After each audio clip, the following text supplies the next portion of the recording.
अन्वय सूचना तुम्ही घ्या ना, तुम्ही पहिले मंत्री महोदय आहेत तुम्ही, सन्माननीय अभिजितजी वंजारी साहेब नियम बोला. काल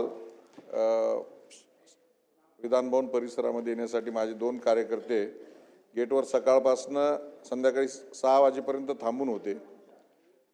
सभापतींकडे पाससाठी दिलं, पास मिळाले नाही.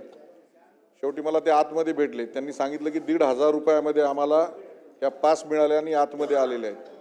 तर अशा पद्धतीनं आमदारांनी पास मागितल्यानंतर 5-5, 6-6 तास संध्याकाळपर्यंत पास मिळत नाहीत आणि बाहेर जर पासचा जर बाजार होत असेल तर उद्या अतिरेकी येतील, नक्षलवादी इथं येतील, विकत घेऊन जर पास इथं यायला लागले. माझं नाही, 2-4 आमदारांचा अनुभव आहे. तुम्ही याची साक्ष लावा.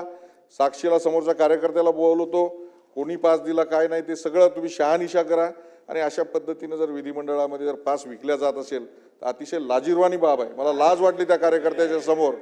याचे ताबडतोब तुम्ही चौकशी लावा.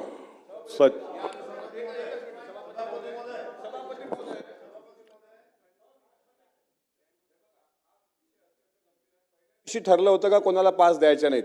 आज तुम्ही जर परिसरात बघितले तर अक्षरशः धक्काबुक्की लाटालोटी होईल असे एका भागातले 20-20, 30-30 कार्यकर्ते आहेत.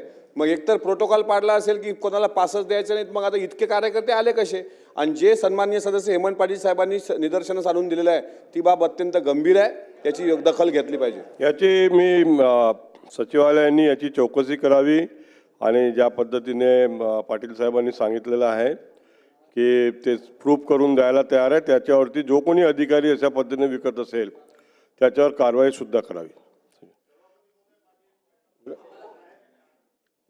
विद्यार्थ्यांचे काही कारणास्तव आधार कार्ड तयार होत नाहीत. अशा विद्यार्थ्यांना सत्र 2025-26च्या मान्यतेकरता ग्राह्य धरण्याबाबत आधार कार्डचा प्रश्न आहे. सर, राज्यातील अनेक विद्यार्थी विविध सामाजिक, कौटुंबिक आणि प्रशासकीय